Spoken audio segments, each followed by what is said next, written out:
bonjour à vous et bienvenue à Solti. Donc vous êtes sur une ferme fruitière qui produit des pommes et des poires sur 20 hectares actuellement. Donc dans notre exploitation, on a laissé des zones qui n'étaient pas aptes à l'arboriculture en replantation d'arbres forestiers et qui servent aussi de réservoir pour la biodiversité. C'est-à-dire que ces zones, elles ne seront pas du tout fauchées. Elles vont servir à abriter donc éventuellement des jeunes chevreuils au printemps, des jeunes lièvres, mais aussi tout ce qui est abeilles, bourdons, parce qu'à aucun moment on va intervenir avec des éléments mécaniques et donc on va préserver cette biodiversité qui est très importante, qui va servir de réservoir pour le verger. C'est-à-dire que les auxiliaires, les chrysopes, les coccinelles vont pouvoir se reproduire sans souci, il n'y aura jamais d'insecticides non plus et quand elles devront aller se réfugier dans le verger pour manger, eh ben, elles pourront y aller sans problème. La biodiversité sur l'exploitation, c'est le maintien d'un écosystème favorable à la production. Je fais partie depuis 2 ans du programme Biodiversité ID.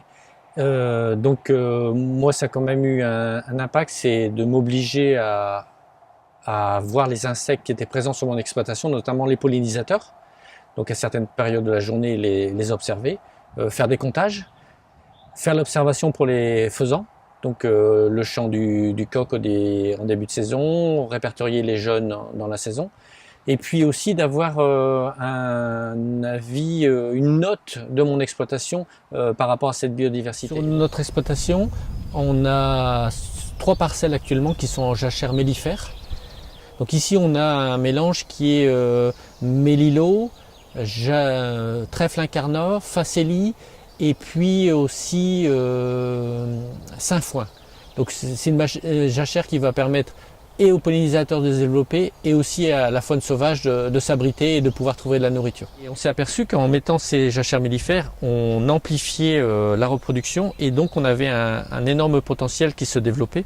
Et il y a aussi un deuxième point, c'est que ça sert de réservoir pour le petit gibier, notamment pour les faisans qui se développent parce qu'ils trouvent de la nourriture, des pucerons, et puis ça leur sert d'abri pour se protéger des rapaces et éventuellement des renards. Le verger est entouré de parties boisées. Donc dans ces parties boisées, on a essayé de favoriser la reproduction, par exemple ici pour le faisan. Donc on a mis en place une volière d'envol, c'est-à-dire que les jeunes faisans en début de saison vont pouvoir venir s'abriter et se restaurer à l'intérieur de cette volière, attirés par un faisan adulte. Ils vont pouvoir, une fois adultes, s'envoler sur l'exploitation ou aux alentours, et aussi on va leur donner à manger donc avec cet agrénoir ou avec un bac pour leur donner de l'eau. Donc tout au long de l'année ils vont être nourris, et depuis qu'on a mis en place cette technique, on a une population de faisans qui est en très nette augmentation. Donc l'an dernier on a eu à peu près 4 couvées de faisans, à peu près 8 à 10 faisans d'eau qui sont venus à l'âge adulte. Donc on a planté aussi des haies avec des charmes, des aulnes, des hêtres, des frênes. On essaie d'alterner aussi les essences pour pouvoir avoir des arbres qui restent bas, moyens et hauts. Elles sont entretenues avec un lamier tous les 3 à 4 ans pour leur maintenir un gabarit.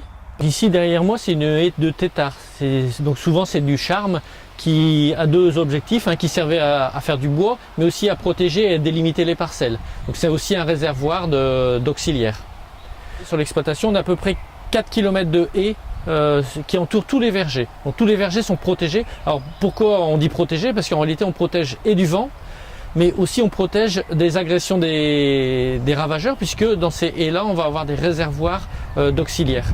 Donc ça va permettre de créer notre écosystème biodiversité très important pour nous.